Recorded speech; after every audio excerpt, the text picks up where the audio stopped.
Il y a l'énergie de la part de ces deux femmes. Je dois dire qu'à chaque fois, il y a beaucoup d'émotions à revoir, surtout les 5 dernières minutes de ce film, où on peut comprendre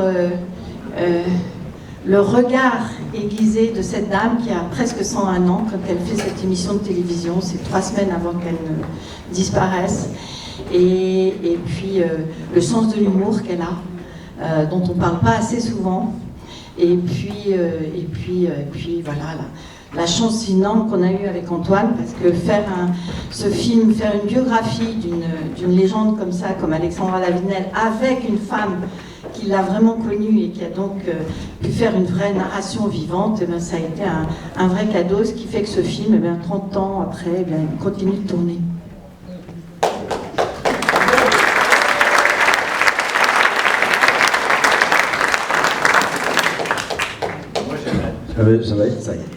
J'avais oublié les talents de conteuse de Marie-Madeleine qui vraiment étaient étonnantes. Et là où aussi on a eu de la chance, c'est que les deux témoignages ont été enregistrés peu de temps avant le décès de ces deux personnes.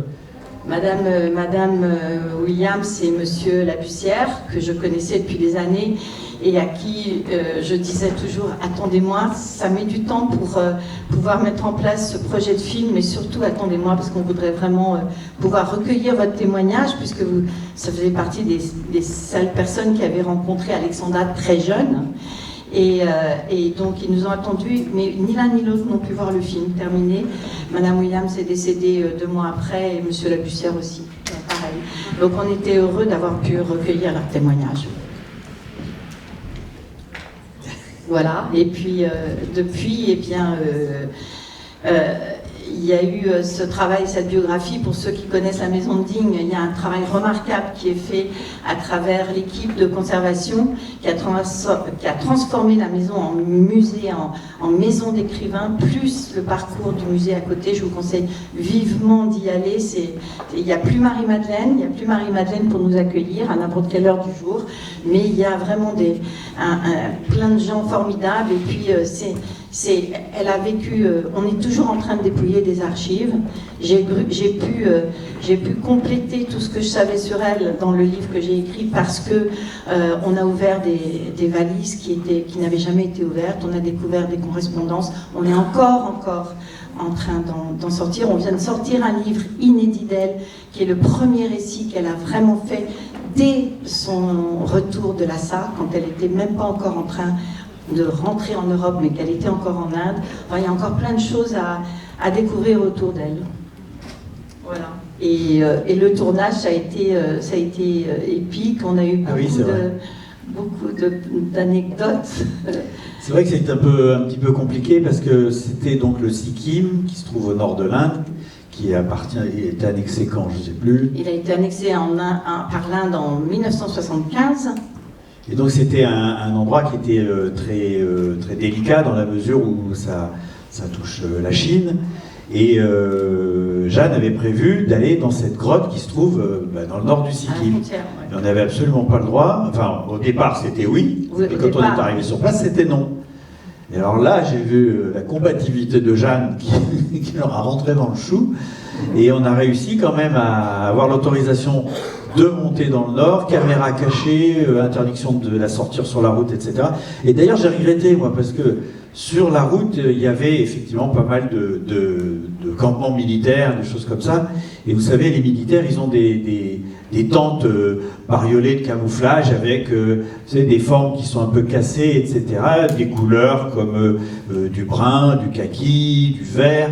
Sauf que là, je ne sais pas très bien comment ils fonctionnaient, mais il y avait les mêmes tentes bariolées avec ces formes cassées qui s'entremêlent, etc. Sauf qu'on avait du bleu clair, du jaune, des couleurs vives, enfin c'était très étonnant. Alors moi j'aurais adoré faire des plans comme ça pour pouvoir les mettre dans le film, mais bon la priorité c'était de filmer la grotte, tout au nord, donc j'ai réfréné mon envie. Mais moi vous savez j'aime bien un peu la fantaisie et les trucs surprenants comme ça, donc j'ai beaucoup regretté d'être passé à côté. Oui, et on a eu quand même beaucoup de chance parce qu'effectivement, c'était l'année d'ouverture donc du Sikkim aux Occidentaux et aux voyageurs.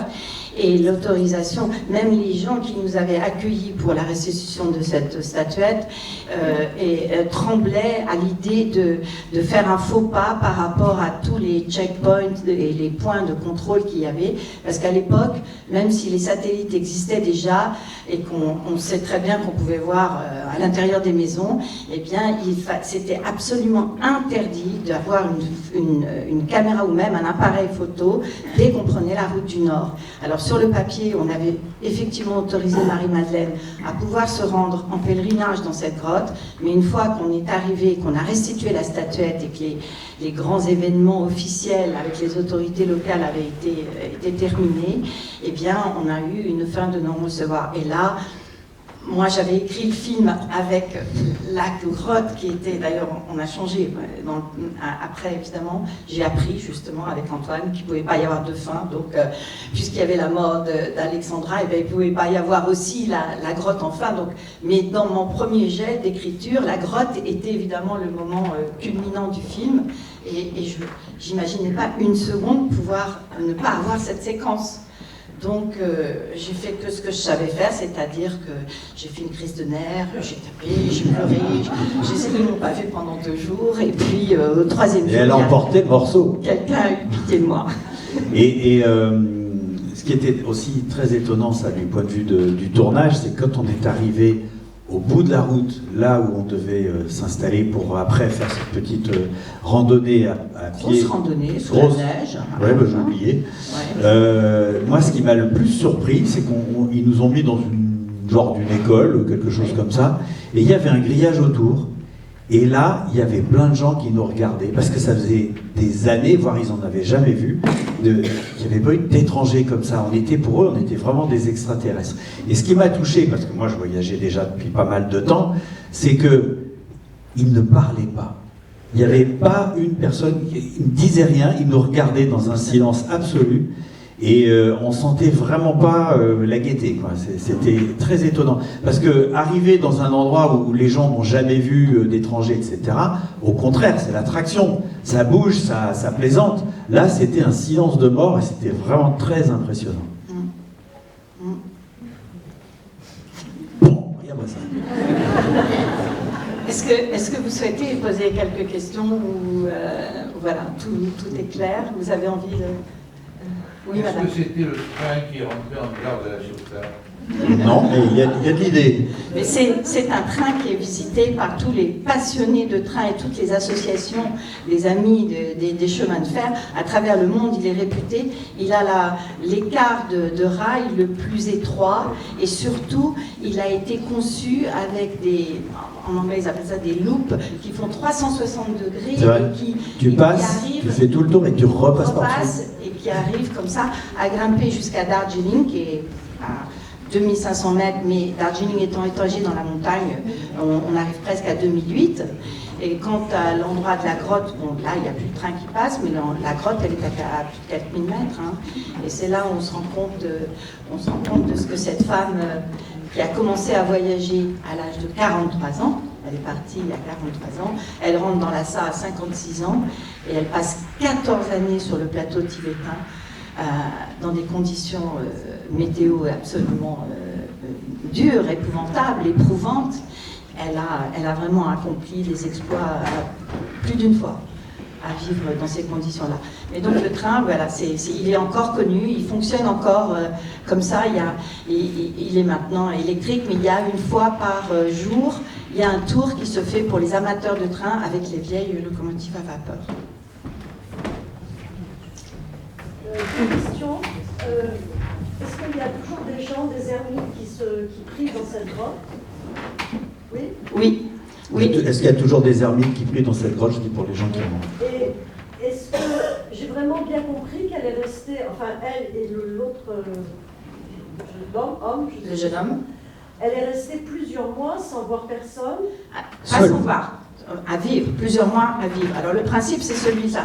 La grotte, l'ermite, tu te rappelles? On l'a rencontré l'ermite. Est-ce que tu te souviens de ça?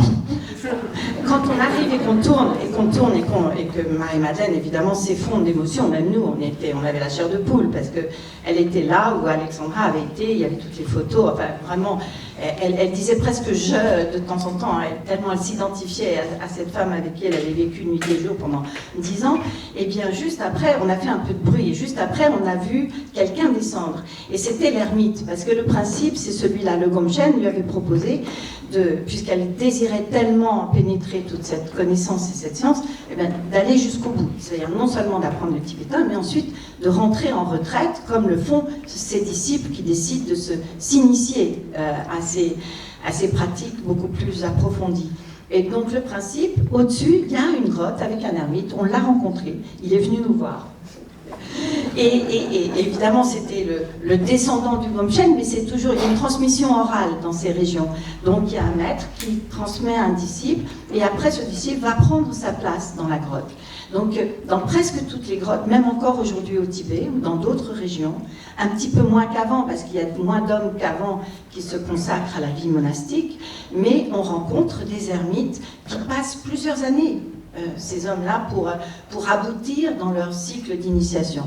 Elle a passé réellement 2 hivers entiers à ses pieds. Il descendait tous les 15 jours, lui donnait un thème sur la méditation, sur ce qu'elle devait travailler. Ça pouvait être la compassion, ça pouvait être la vacuité, vous voyez, il y avait une tanka, il y avait des thèmes, il y a des symboles, on médite dessus. Son jeune fils adoptif, celui qui deviendra son fils adoptif, avait une cabane à côté avec un petit cuisinier qui faisait à manger, qui déposait tous les jours à la porte de quoi se manger. La grotte avait été tapissée, elle avait même des couvertures, elle en parle dans sa correspondance, elle raconte comment elle est, mais elle dit quand même qu'elle vit à l'ère du Quaternaire, à 4000 mètres d'altitude dans l'Himalaya, pendant 2 hivers entiers. Elle a 3 ans au Sikkim, mais 2 hivers entiers, elle les passe auprès de ce Gomchen. Comment vous expliquez qu'un être humain puisse passer plusieurs mois dans de telles conditions à ne faire que réfléchir, prier? Comment vous arrivez à l'expliquer? Deuxième question, vous avez fréquenté la tortue pendant combien de semaines ou de jours? Oh bah le tournage, je ne sais pas, 3 semaines, 1 mois. Le tournage, 1 mois. Il faut quand même dire qu'Alexandra était fatigante, attention. Marie-Madeleine. Oui, t'as raison. Marie-Madeleine, c'était, d'une part, elle n'arrêtait pas de parler, et puis elle nous disait ce qu'on devait faire, comment on devait faire, etc. Et moi, je me souviens de l'ingénieur du son, il a plus craqué que moi. Parce que moi, je suis quand même relativement diplomate. Il sait pas, il lui a rien dit. Mais il est venu me voir plusieurs fois, je sentais qu'il fallait... Il fallait essayer de contrôler le truc. C'est-à-dire qu'avec, malgré mon peu d'expérience, j'avais quand même déjà géré des équipes. Et quand on se retrouvait tous les 3, Antoine, Ignace et moi, et même avec Snafu qui faisait la régie, on essayait, d'ailleurs Snafu était souvent le tampon qu'on envoyait, parce que par moments, il fallait vraiment qu'on se repose. Parce que c'était pas possible. Marie-Madeleine nous disait tout sur ce qu'elle devait dire, comment elle devait le faire, comment... En fait, elle méditait à l'extérieur, Marie-Madeleine. Mais c'était pas interne. On participait à sa méditation permanente. Et donc Antoine et Ignace étaient trop contents de prétexter d'avoir à s'occuper de la technique à la fin d'une journée de tournage pour me laisser face à Marie-Madeleine, parce que c'était moi qui préparais évidemment l'interview, l'entretien, la scène du lendemain, mais je dois dire que c'était épuisant, elle en a épuisé plus d'une. Donc ça c'est pour répondre à Marie-Madeleine Tortue, que moi je connaissais déjà très bien depuis 3 ans, avant de proposer ce projet. C'est parce qu'elle m'en parlait, elle avait ça en tête, qu'on a décidé toutes les deux d'essayer de le monter, mais à l'époque le Sikkim était complètement interdit, et elle voulait vraiment exaucer ce vœu d'Alexandra. Elle avait exaucé le premier, qui était de disperser ses cendres au bord du Gange, et ça elle avait pu le faire facilement, parce qu'on peut facilement aller en Inde. Et elle s'était fait accompagner, elle avait dispersé les cendres. Mais après, ce deuxième, qui était cette statue qui est si importante pour les bouddhistes, et elle savait, Alexandra avait compris déjà dans cette lettre qu'elle écrit à son mari en 1916, elle a déjà compris la valeur de tout ça et l'importance que ça représente, une statue comme ça, symboliquement, qui arrivait du Tibet. Et donc, c'était un désir très cher, Marie-Madeleine le savait, et elle n'avait de cesse que de pouvoir le faire, le vivre. Et voilà. Et donc, on a eu la chance de partir, mais ça a été à la fois précipité, parce que le jour où elle a été invitée, eh ben, il fallait qu'on soit prêt. Et on ne l'était pas complètement, mais on est vraiment parti dans l'aventure parce qu'on a eu envie de suivre ça. Et puis, on a réussi à tenir un mois, et ensuite à faire le film. Voilà. Et puis à connaître voilà, le succès qu'il a aujourd'hui. Pour revenir à votre première question sur les grottes, ça c'est, je dirais que c'est le propre de la spiritualité, de tous ceux qu'on l'on connaît, même ici chez nous, qui font vœu de retraite ou vœu de silence parfois, où là elle pouvait parler haut et fort, ou après avec son maître quand elle le rencontrait, mais elle avait vraiment, et c'est ça qui fait la force de l'œuvre d'Alexandra, c'est que c'est vraiment une femme de terrain, c'est une femme qui a voulu expérimenter. Elle avait envie de donner un sens à sa vie, et c'était à travers, pour elle, l'histoire des religions. Les religions, c'était à travers ça qu'elle allait comprendre un petit peu pourquoi on est sur Terre. Et une fois qu'elle a décidé de ce chemin-là, il fallait qu'elle l'expérimente. Elle ne voulait pas rester dans les livres comme ses pairs, et puis faire un tibétologue de plus dans les universités. Donc, elle voulait vraiment vivre sur le terrain. Et c'est pour ça que je suis d'autant plus contente que cette année, pour le centenaire, cet inédit d'elle que vous trouvez là dehors, c'est un inédit qui a été publié dans la collection Terre humaine, la collection de Jean Mallory, qui nous a quittés cette année. Et cette collection Jean Mallory, il voulait qu'elle soit réservée, non pas aux universitaires, non pas aux chercheurs, mais aux gens qui avaient des choses à raconter parce qu'ils les avaient vécues.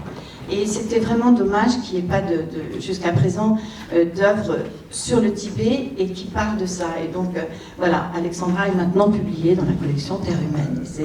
Et c'est très bien. Oui. Est-ce qu'il y a d'autres films dont Marie-Madeleine est le personnage, français ou étranger, qui ont été faits, ou c'est le seul? C'est le seul. C'est pour ça que je tourne encore avec si bien. Il y a eu des petits sujets régionaux. Il y a eu dans la série Une maison, un écrivain, mais fait très vite, où on visite juste la maison, une série qui avait produit Poivre d'Arvor. Il y a eu une visite de la maison d'Alexandra et Marie-Madeleine raconte. Mais non, le seul et unique film qui raconte, Marie-Madeleine raconte la vie d'Alexandra, c'est le nôtre. Et d'ailleurs, à propos de la maison, en fait, quand on est arrivé, moi je ne connaissais pas la maison, et quand on est arrivé pour filmer cette maison, je me suis aperçu que contrairement à ce que je m'attendais, puisqu'on en avait parlé, etc., en fait la maison elle était quasi en pleine ville. En tout cas, il y avait des collines avec plein de résidences, de villas, l'éclairage public, et il n'y avait pas du tout l'esprit qui régnait dans cette maison quand Marie-Madeleine est arrivée. Et donc, la bonne idée qu'on a eue à ce moment-là, oui, d'accord, c'est de filmer de nuit. Parce que ça a permis, d'une part, d'éclairer la maison, qui permettait de la faire sortir du reste du paysage, et surtout de mettre des grands panneaux pour cacher les autres maisons, les projecteurs de la ville, etc. Ce qui permet de retrouver l'atmosphère isolée et mystique de cet endroit, qui était beaucoup moins évident à mettre en image. Quand je vous disais tout à l'heure que j'ai tout appris avec Antoine, c'est de ça dont je parlais. Non, mais c'est exactement ça. C'est-à-dire que moi, je savais raconter tout ça, bien sûr, mais le mettre en image, et pour qu'on ça soit en harmonie avec les propos, c'était ça le truc. Et moi, j'aurais jamais eu l'idée toute seule. J'avais amené Antoine et je lui avais dit, je m'en souviens très bien, ben voilà, il y a la maison, effectivement, maintenant les rosiers sont dégagés, les fleurs ont été plantées. C'est plus du tout ce que Marie-Madeleine nous avait raconté dans le tournage, mais bon. Et je vois que Antoine, Eureka, nous dit, mais attends, on va faire ça de nuit. Et ça marche vraiment bien. Et ainsi de suite, tu as fait ça à plusieurs reprises. Et j'ai compris ce que voulait dire la mise en scène, même dans un documentaire, pour apporter quelque chose au récit et à la narration. Voilà, je te le dis, j'ai tout appris. Je crois que j'ai vu une main se lever. Ricard et Alexandra se sont rencontrés, et pourquoi Alexandra a choisi Digne-les-Bains? Alors, Mathieu Ricard, dont j'ai fait 2 films, la question c'est pourquoi est-ce que Mathieu Ricard et Alexandra Lavinel se sont rencontrés? C'est non. Et la deuxième, c'est pourquoi Alexandra a choisi Digne. Alors Mathieu Ricard et Alexandra ne sont pas rencontrés parce que Alexandra est morte en 69, en septembre 69, juste l'été où Mathieu Ricard, qui était chercheur en biologie moléculaire à l'Institut Pasteur, visionne à Paris un film d'Arnaud Desjardins qui n'avait fait que filmer tous ces ermites de l'Himalaya qui étaient dans les régions sud de l'Himalaya en Inde, puisqu'ils avaient fui l'invasion du Tibet par la Chine. Et Arnaud Desjardins en avait rapporté un film magnifique, magique, sur ces grands philosophes qui étaient à réfléchir et à méditer dans les grottes. Et donc Mathieu Ricard a été complètement bouleversé et emporté par ce qu'il a vu, et c'est l'année 69, c'est-à-dire l'année du décès d'Alexandra, qu'il a commencé à partir en Himalaya. Pendant 3 ans, il a fait ça, les 3 mois qu'il avait de repos par rapport à l'Institut Pasteur. Et la 4e année, il a dit à son professeur que sa thèse en biologie, il allait l'étudier et la faire dans les grottes de l'Himalaya. Et il n'est jamais plus revenu à l'Institut Pasteur en tous les cas. Ça, c'est pour Mathieu. Pour Digne, Alexandra revient après 14 années, donc, où elle a pérégriné à travers toute l'Asie et surtout le Tibet. Elle est très très fatiguée, elle sait qu'elle va écrire un livre qui va lui permettre de vivre, parce que contrairement à ce que l'on croit, quand elle revient, non seulement son mari qui a été ce fidèle compagnon, qui a reçu les lettres, qui lui a envoyé sans arrêt l'argent de ses articles, des portefeuilles d'actions qu'il gérait pour elle, au bout du monde, dans les missions, dans les ambassades et tout ça, son mari il n'en peut plus. Et quand elle lui dit bon, je reviens avec mon jeune Yongden, et où est-ce qu'on s'installe? Il lui dit non, là ça suffit. Va où tu veux, mais là c'est fini, c'est trop tard. Il n'y a plus d'installation avec moi. Et en plus tu reviens avec un jeune homme, c'est pas possible, là c'est trop. Et donc ils vont mettre quand même presque 1 an avant de se voir physiquement à son retour du Havre. Et donc là, elle a grandi à Bruxelles, elle a vécu à Paris, elle a vécu à Londres. La grisaille, après 14 années sur les plateaux himalayens et tibétains, c'est pas pour elle. Donc déjà, elle sait que c'est dans le sud qu'elle va vouloir s'installer. Mais elle sait aussi qu'elle a besoin de s'installer vraiment. Donc pendant un moment, elle est chez des amis à Toulon, elle essaye, elle cherche dans le sud, elle a du mal, elle est très gênée par le vent. Elle a du mal, elle hésite. Et un jour où elle désespère presque de trouver, eh bien, l'agence lui propose d'aller voir la maison, une petite maison à Digne. Et à cette époque, c'est complètement à l'extérieur, on voit les cartes postales, c'est complètement à l'extérieur de la ville. Et surtout, la rivière, les plateaux, derrière, il y a quelque chose, quand j'y vais encore maintenant, on peut retrouver quelque chose des plateaux himalayens, entre les roches, la manière dont les plateaux, il y a une altitude, ça lui a beaucoup plu, elle l'a vraiment appelé un Himalaya pour les Lilliputiens, la maison lui a plu et c'était parti. Et c'est vraiment, la maison aujourd'hui, Digne, j'insiste là-dessus, c'est son œuvre. C'est une œuvre à part entière autant que les livres. Elle sait que ça va être là où elle va écrire, elle sait qu'elle va passer sa vie à écrire, parce que d'abord c'est ce qu'elle préfère faire, elle écrit depuis qu'elle a 8 ans, et c'est ce qui va lui permettre de gagner sa vie. Elle va quand même rédiger plus d'une 30aine d'ouvrages, ça sera à Digne, et sa maison, elle l'a construit, c'est un cabanon quand elle l'achète. Et c'est elle qui va lui donner cette structure qui ressemble d'ailleurs à la maison himalayenne qu'on avait quand on était à Kalimpong, avec une tour, avec un toit, une terrasse. Elle s'inspire un peu, elle en fait les dessins, et c'est vraiment son lieu.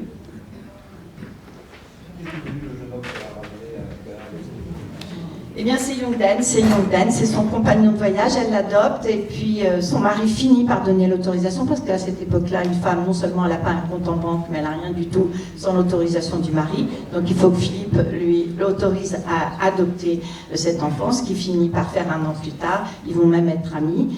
Eh bien, il va être son compagnon, il va repartir, son compagnon de voyage, hein, bien sûr, ne nous méprenons pas.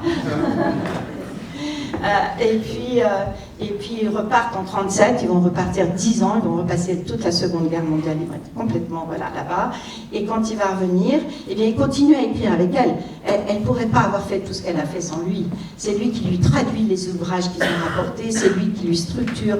Il signe même des romans. La puissance et le néant, le lama aux 5 sagesses, c'est signé à eux deux. C'est des histoires qui racontent le monde tibétain, c'est une bonne conteuse, mais c'est fait avec Yongden. Malheureusement, il décède. Les gens de Digne que j'avais interviewés à l'époque se rappellent de lui. Il était vraiment apprécié dans la... Et puis c'est lui déjà qui faisait les courses pour elle. Et il était à la fois son secrétaire, il conduisait. Ils ont passé tous les deux leur permis. Elle à 70 ans, lui un peu plus jeune. Et ils se promenaient en voiture. Enfin voilà, c'était un couple assez étonnant. Elle vivait quand même déjà assez isolée, mais Yongden était bien connu des habitants de Digne. On ne lui connaît pas de compagnon, de compagne? Elle a eu ce mari qui n'en était... Elle a vécu, elle a vécu très longtemps avant son mari, elle a vécu avec un anarchiste. C'est une anarchiste de la première heure. Elle est d'ailleurs restée anarchiste jusqu'au bout de sa vie. C'est d'ailleurs pour ça qu'elle a aussi réussi ce qu'elle voulait faire, parce que finalement... elle refusait d'accepter que les Anglais puissent avoir le droit de l'expulser d'un pays qui n'était même pas le leur, et qu'elle refusait les frontières. Et cette persévérance lui a permis, entre autres, d'aller jusqu'au bout de son envie. Mais elle vivait, quand elle était jeune, elle vivait avec un jeune anarchiste musicien comme elle. La musique les a beaucoup liés, qui s'appelait Jean Auston, avec qui elle a écrit un opéra. C'est lui qui publie son premier livre qu'elle écrit... dont je parle, tout ce dont on a dû parler, c'est raconter sa vie en 52 minutes, évidemment, nous a obligés à passer très vite, scanner très vite sa vie d'avant le Tibet et le Sikkim. Mais avec le livre, moi, j'ai pu me plonger sur toutes ces années-là précédentes. Et ce qui m'a fait plaisir, et ce que Marie-Madeleine d'ailleurs a dit aussi, c'est que même si on n'a fait que scanner tout ça, tout ce qu'on dit dans le film, même si je n'ai pas la connaissance que j'ai maintenant, eh bien tout ça c'est vrai. Quand on parle de...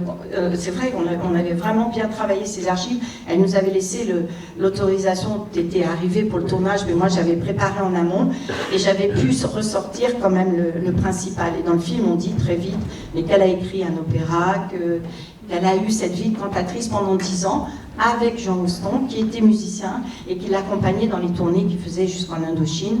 Donc elle a une vie avec ce compagnon. Ensuite, elle, qui avait refusé le mariage, va finalement céder à ce mariage, plus par provocation que par autre chose, mais aussi parce qu'elle a compris que pour avoir ce statut de femme de lettres, il faut qu'elle soit une épouse. Dans la société, elle vieillit, elle sait qu'elle va pouvoir, si elle veut se consacrer à l'écriture, elle rencontre Philippe, il a envie un peu il est très admiratif d'elle, et donc, mais lui pense encore, il faut lire la correspondance, grâce à Marie-Madeleine. La correspondance, il y a le livre avec toute la correspondance, il n'y en a qu'un seul. Il n'y en a qu'un seul. Et au début, il est sorti en 2 tomes, parce que Marie-Madeleine n'arrivait pas, c'est elle. Elle prend des cours de sténo et elle arrive à tout... On a sa vie au travers ce livre. Exactement, parce que toute sa vie, elle va écrire, enfin toute sa vie de voyage en tous les cas, elle va écrire à son mari 8 pages par jour, recto verso, sur un papier parchemin, que Marie-Madeleine va décrypter. Je les ai eues entre les mains, les lettres. On en met du temps avant de taper ça, et tout va être... Et Plon dit c'est trop important, donc Marie-Madeleine a été obligée de faire des choix, que maintenant on commence à retrouver, ce qui fait que maintenant c'est un gros volume. On suit très très bien son parcours, et surtout elle a l'intelligence de dire à son mari, garde bien toutes ces lettres. Au début elle part que pour 2 ans, elle va partir 14 ans, mais garde bien toutes ces lettres parce que c'est mon matériau futur, c'est mes carnets de voyage, voilà. Et donc c'est formidable parce qu'à travers ces lettres, on comprend son sens de l'humour, on comprend la relation qui les lie, pour répondre à votre question. Et au début, le mari ose encore espérer qu'elle va l'accompagner dans ses vieux jours. Il est en train de préparer sa retraite, il lui parle de la maison où ils vont habiter, et elle lui dit, tu vas voir, ça va être formidable, j'écrirai, et puis je m'occuperai de toi. Et voilà. Elle finit par abandonner. Quelle arnaqueuse. En fait, au travers de sa correspondance, on fait le voyage. Exactement. Monsieur. Oui. À propos de correspondance, je me demandais si vous saviez s'il existait des traces d'une correspondance, m'a-t-on dit, avec cette autre femme d'exception de la même période, vraiment, qui avait passé des années dans des monastères bouddhistes au Japon, et qui sera davantage connue quand elle ira rejoindre Aurobindo à Pondichéry. La mère. On l'appellera la mère. La mère. Mira Alfassa. Alors j'en parle dans mon livre, il n'y a pas une correspondance si importante. Il y a quelque chose d'important, c'est Alexandra rencontre la mère qui n'est pas encore la mère, qui s'appelle Mira Alfassa et qui vit avec un certain Paul Richard en France, avant que Alexandra ne parte en 1911. Et Paul Richard est un fonctionnaire de l'État français qui est envoyé à Pondichéry pour organiser les élections françaises, puisque Pondichéry est un comptoir français. Et quand son mari revient, il parle à sa femme, ils sont très branchés sur l'ésotérisme, sur les sciences occultes et tout ça. Donc Alexandra forcément rencontre ces gens-là dans des cercles d'amis. Et donc Mira Alfassa lui dit, tu sais, mon mari a rencontré un être extraordinaire, c'est un grand penseur, il vit à Pondichéry, tu pars à Pondichéry, il faut que tu y ailles. Et effectivement, quand Alexandra va partir en 1911, elle va s'arrêter à Pondichéry, elle va rencontrer Sri Aurobindo, sans savoir qu'il est lui-même exilé, parce que comme c'est un révolutionnaire qui est déjà appartient au mouvement nationaliste indépendant indien, il a été obligé de s'enfuir dans un comptoir français, il est à Pondichéry, elle s'entretient avec lui, elle le trouve très intéressant, elle repart, et quand elle reprend le train pour Madras, elle est arrêtée par la police qui a surveillé tous ses allées et venues. Elle raconte ça dans sa correspondance à son mari, parce qu'elle-même ne savait pas que Aurobindo était recherché par la police. Et elle va apprendre l'année suivante que Mira est cette fois-là repartie avec son mari pour Pondichéry, puisqu'il avait de nouveau une mission là-bas, mais que cette fois-là, Mira l'accompagne parce qu'elle est très curieuse de rencontrer cet être d'exception, tellement curieuse qu'elle va rester, laisser son mari repartir et qu'elle va devenir la compagne d'Aurobindo et qu'elle va devenir la mère par la suite de cet ashram fondé par Aurobindo. Donc c'est une grande histoire. Elles se sont échangées quelques mots quand Alexandra fait cet exploit de Lhasa et repasse en Inde. Elle lui écrit, mais elles ne se sont pas revues. Il n'y a pas une correspondance importante entre elles. Mais il y a toujours des mots d'amitié. Oui. Mais est-ce qu'il existe des traces de ces lettres quelque part? Ah ben, je les ai eues entre les mains. Les correspondances entre elles oui, entre ces deux femmes, oui. Mais des petits mots d'amitié, c'est pas des grandes considérations sur le bouddhisme, par exemple. Ni une correspondance un peu suivie avec Sri Aurobindo, justement. Non, non. Pendant toute cette période, elle n'a jamais été malade.